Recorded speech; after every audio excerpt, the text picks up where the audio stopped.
Hello everyone, this is Zibo and welcome to today's InZ News. So in today's InZ News, we'll run through the January 27 update notice, which is tomorrow.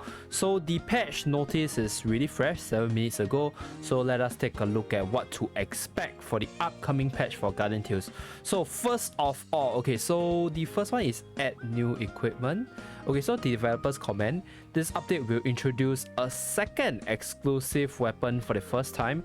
The second exclusive weapon was an idea that came out while thinking about how to use the hero that the knights love and cultivate in more variety, and was developed to show the various play experiences of the hero.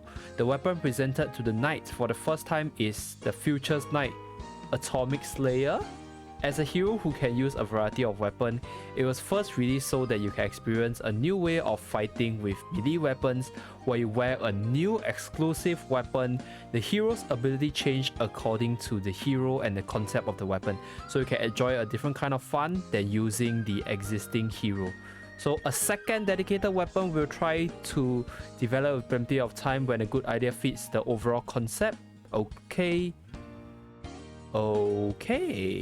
So this is the new, or rather a secondary exclusive weapon for Future Knight. So I'll leave the description on the right hand side. As a Future Knight user myself, right, I'm a Knight fan, only Knight account and main Future Knight. So this weapon, or rather this new exclusive weapon, Atomic Slayer, is something that I look forward to, right? So I think what the developer is trying to say here is that they will develop a second exclusive weapon to change the style of the unit. So the unit need not be just like a one weapon kind of hero.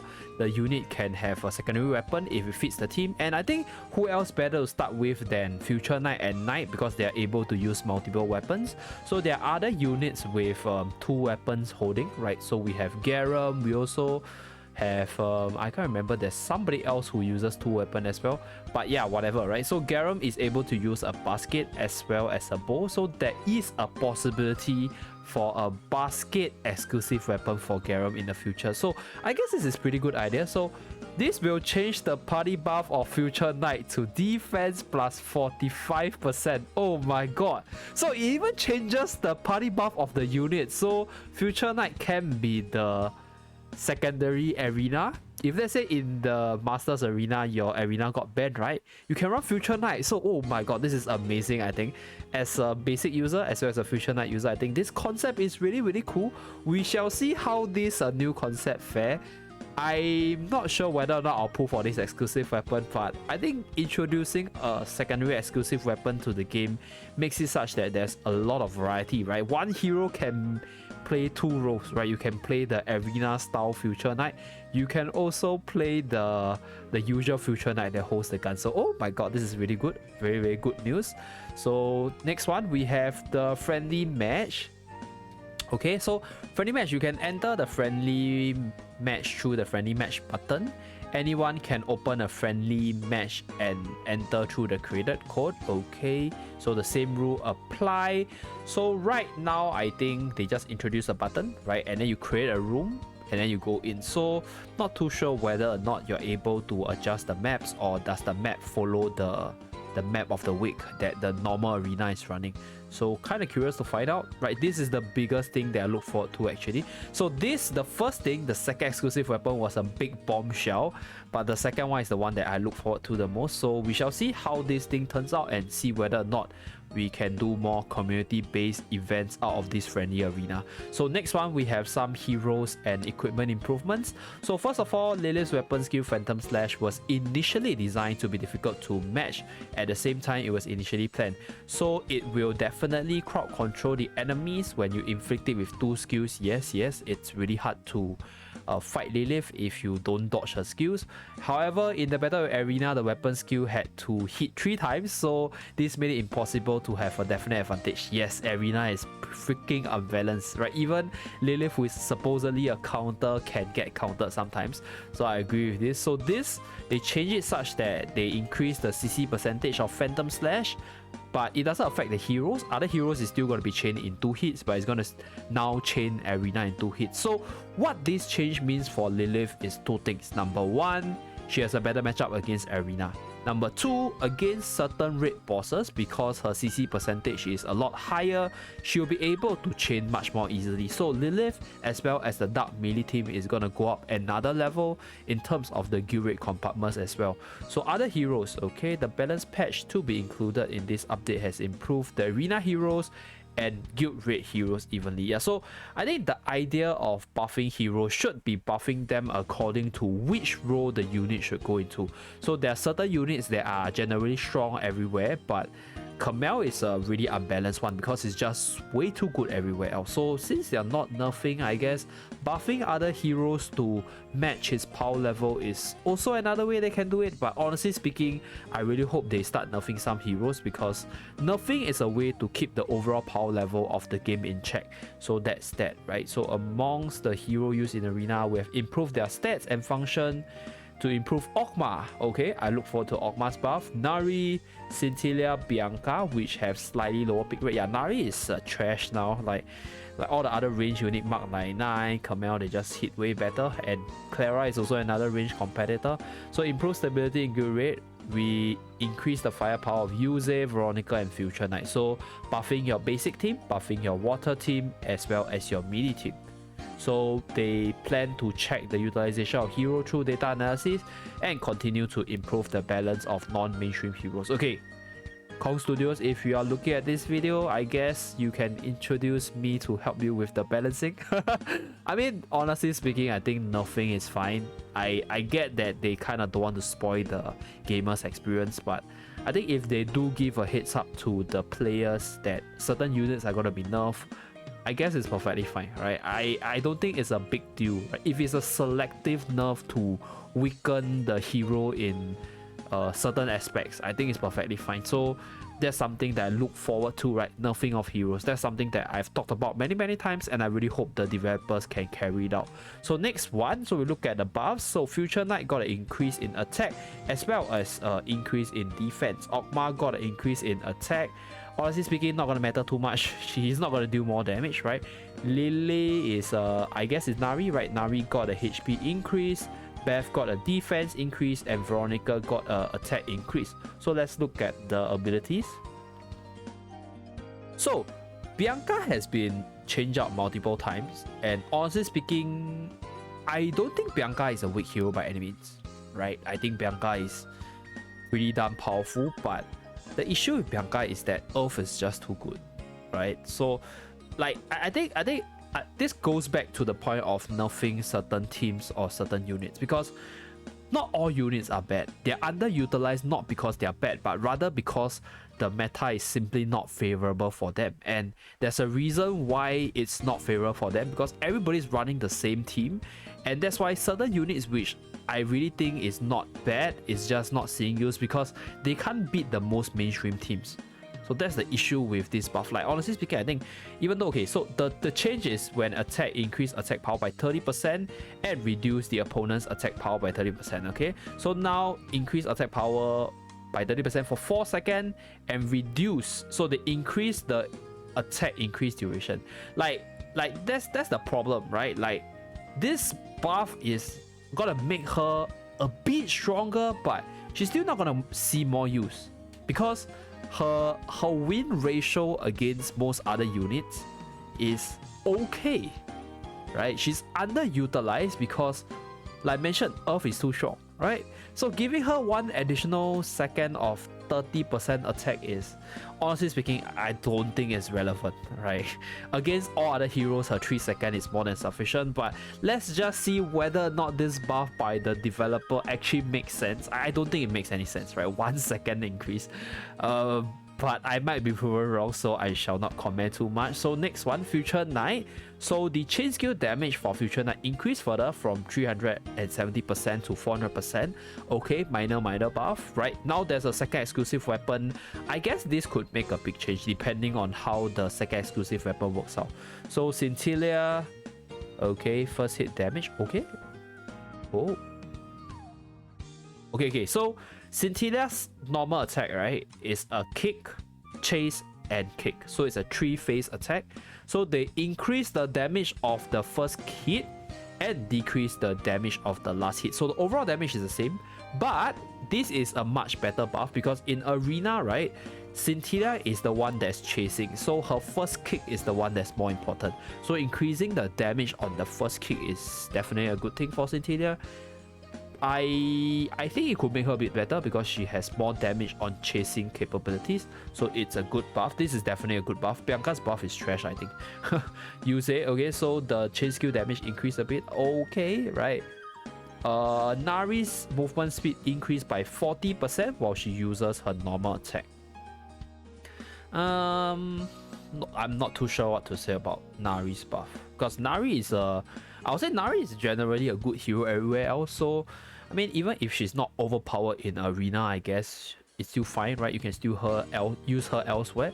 So that's that. But I think this is a good thing, right? A bit more mobility might be good in certain maps. So, such as the desert map, such as the maps with a lot of walls. What's that? Ancient ruins map. Yeah. So I guess this is a good buff, right? A bit of chasing capability and a bit of kiting capability. So that's that. Excasex, okay, so damage increase to Ogma. Okay, Nari's weapon skill also got increased. Okay, so they changed out some bug fixes as well. Okay, so nothing has really changed. They just changed the text based on the text understanding. But okay, the issue now is, I think, right, like this buff that they are doing, it's not fixing the problem why these units are underutilized. Because Ogma's change is, I'll say, like pretty insignificant, right? 6 more points of attack. He might hit a bit harder. He might have a better matchup against certain unit with the increase in attack and increase in the weapon skill damage. But overall, it's still not gonna make him more popular because you're not solving the archetype problem, right? So maybe Bianca's buff, I could be wrong, maybe the 4 seconds do matter, but I think the reason why Bianca is underutilized is not because of her strength, it's rather because, yeah, she's just not good against who is popular in the current stage of the game. So that's something that I think the developers need to realize. And buffing Future Knight is okay because Future Knight is a unique archetype by herself. Like, she's the weapon skill team, which is slightly weaker against a lot of other teams, but then again, weapon skill team is nothing to be scoffed at. Veronica, if unchecked, is really powerful as well. So Future Knight's buff is okay. Scintilla's buff is definitely good. Yuze's one is for Guild Raid itself, so nothing much to talk about, right? Future Knight's buff is also for Guild Raid as stated on top.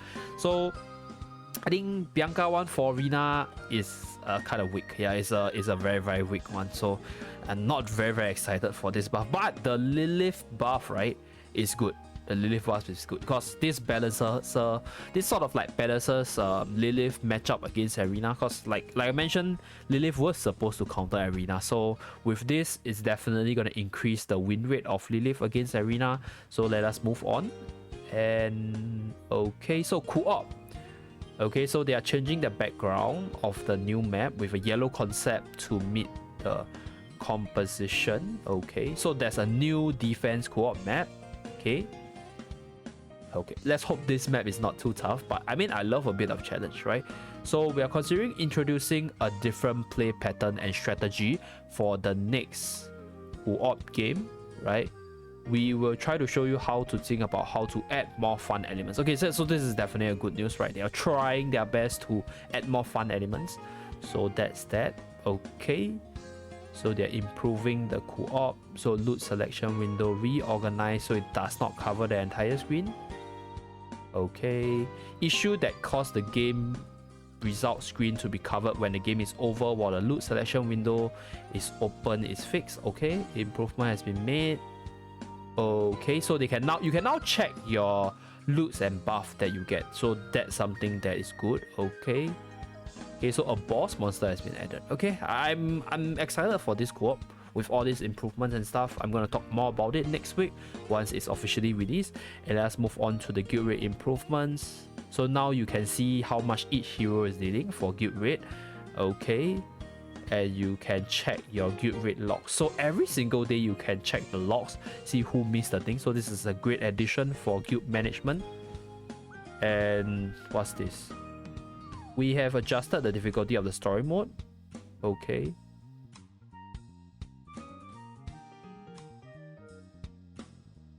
First of all, Harvester, which appeared in first stage of World 10. Okay, okay, guys, I'm sorry if I laughed a bit there, but I beat the story mode with a 9. Okay, so difficulty-wise, I guess it's challenging. It's definitely challenging, and challenging brings some fun. And I agree that to fit the mainstream audience who probably is not gonna like spend a lot of time trying to know the patterns and stuff, I guess lowering the difficulty is okay. But I think the fun of the game should have been figuring out how to fight certain bosses. So yeah, kind of like this is like a mixed reaction from me overall. But yeah, I guess they are nerfing some maps to make it easier for people to pass, right? So World 11 Passage has also been released with a slightly higher difficulty. Okay, so the self-healing monster were judged to be caused of boring battles, so the amount of self-healing was downgraded. So yeah, now the monsters heal less. If your heroes don't do enough damage, you might be able to clear now because they heal less. So that's a good news for those of you guys who are still stuck. And let us move on. So okay, so change in style for FP. Okay, so new collection, and we also have other bug fixes. Okay, so they are showing how much experience to max level. Okay, so these are some quality of life stuff, and I guess this is how you can change out your heroes party buff, right? Because you have a second slot for the exclusive weapon, or rather a second exclusive weapon. So yeah, you will switch. For example, if you press the sword, you will get the defense plus 45%. If you press the gun, you will get your weapon skill regen speed. Okay, so the different packs, nothing too spectacular. To be honest, I usually don't take too much look at this until they are officially released, because I can't really project the wand to how much I'll spend. So that's that, right?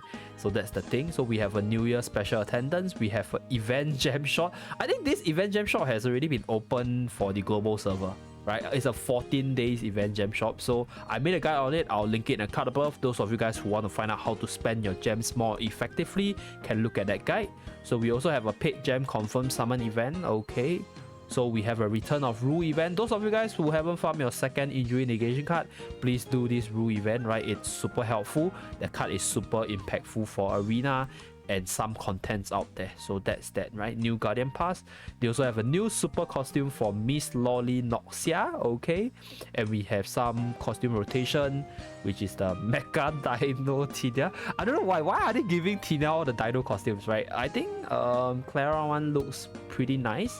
Wonder how the effect will look like. And there will be, oh, this is Clara's gun, or rather Clara's bow. Okay, and yep guys, that's pretty much it for this video. So I'll probably stream tomorrow once the KR patch drops, and to show you guys what to expect for the upcoming patch, I'll make a video separately if you do not have time for my stream. So do remember to like and subscribe in order to see more contents from the channel. I'll see you guys again in my next video. Bye guys.